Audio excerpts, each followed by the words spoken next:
Landslip.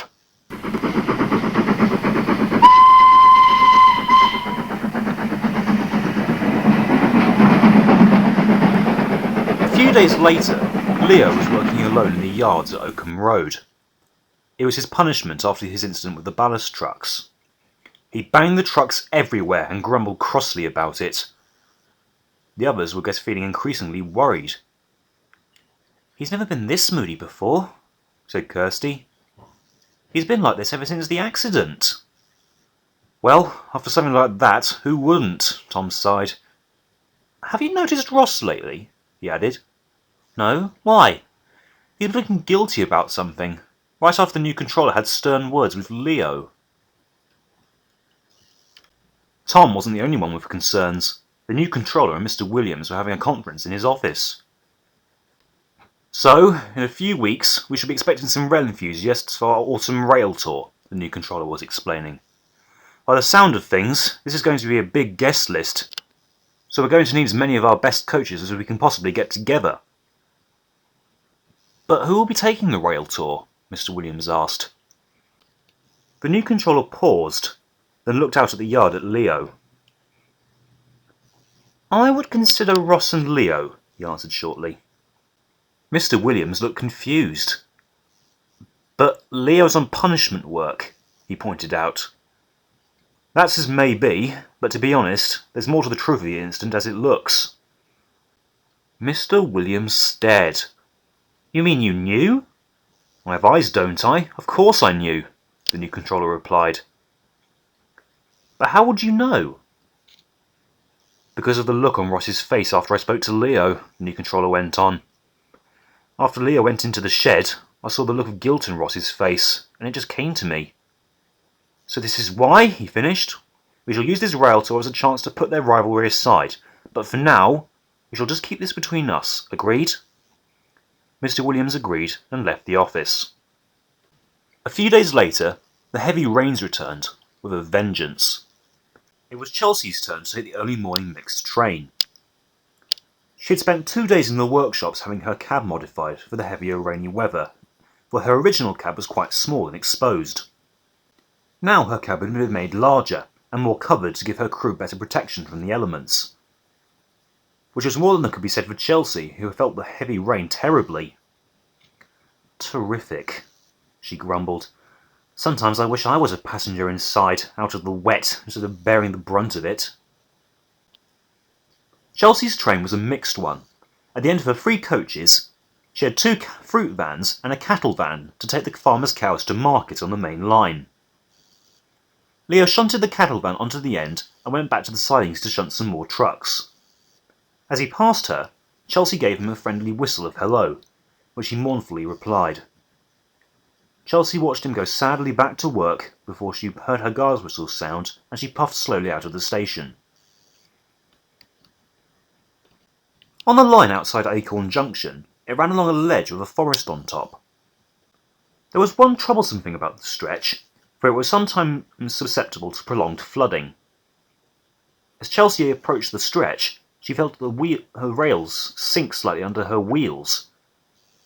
"Something's wrong with the rails," she thought. "We'd best let the permanent way gang know as soon as possible." At the workstation, Chelsea shunted her trucks onto the transfer sidings for James to collect when he arrived. While waiting for James to arrive with her passengers, she stood under a wooden shed out of the rain. "The rain seems to be getting worse," she thought. "Don't know how we're going to get back in this." At last, James arrived, grumbling dreadfully about the rain on his shiny red paint. "The indecency of it all," he huffed. "A splendid red engine like me shouldn't have to put up with wet weather as bad as this." "I shouldn't say things like that," Chelsea retorted. You don't have to put up with sinking track."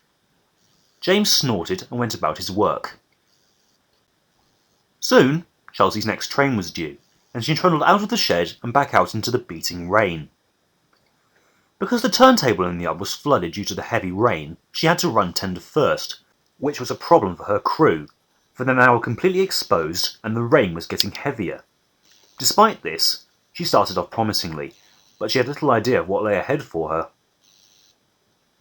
As she approached the same stretch near the ledge, The rails began to sink under her wheels. "What's happening?" she gasped. Just then, she felt a sharp jolt and felt herself sink even more. "Help!" she screamed. She lurched and stopped. As she did so, they heard a rumbling noise, and she looked up to see earth from the ledge begin to fall, starting to bury her. "Quick!" the driver told the fireman. "Run to the emergency telephone point and call for help." The telephone rang in the station master's office, and Leo looked up from shunting to see the new controller and the station master running towards him. "Chelsea's caught in a landslip," he told the crew. "We need you to get over there and help her as quickly as possible." "But what about the—" Leo began. "Never mind that," the new controller snapped. "You're the only one in steam and with a good chance of rescuing her. Now go." Leo soon coupled to the permanent way train and set off to the rescue, determined to prove himself and regain the new controller's trust. "I won't let them down! I won't let them down!" he panted as rain beat at his face. He soon arrived and was horrified by what he saw. Chelsea was almost completely buried in mud and earth, and wheel-deep in water. Her firebox was swamped and she had no steam left at all. Now Leo realised why he had been sent. "My firebox is much higher up than the others," he thought.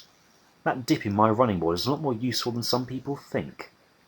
He puffed gingerly forward into the floodwater, the cold water sapping the heat from his fire, but he fought his way onwards to get the train into position. "We could use the ejection pipe," suggested the driver.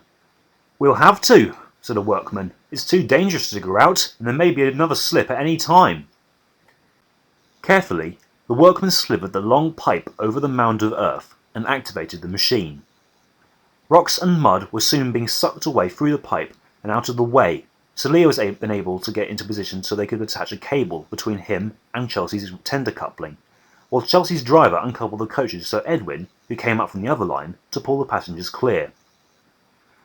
"Right, Leo," said the driver. "Gently now." Leo carefully reversed and began to pull Chelsea clear. Once she was on firm ground again, Leo was properly coupled to her and pulled her gently home, leaving the workmen to sort out the rest. It took 3 days for the weather to improve, and for the workmen to repair the damaged set of track. The new controller was pleased with Leo, and congratulated him and the men for their prompt action. "It seems," the new controller told Leo, "that this more than makes up for your earlier incident, and I am proud of you." "Thank you, sir," said Leo. "I promise I won't make the same mistake twice." "I'm glad to hear it." The new controller turned and went back to his office. What he was thinking, I cannot say. You will have to wait till next time to find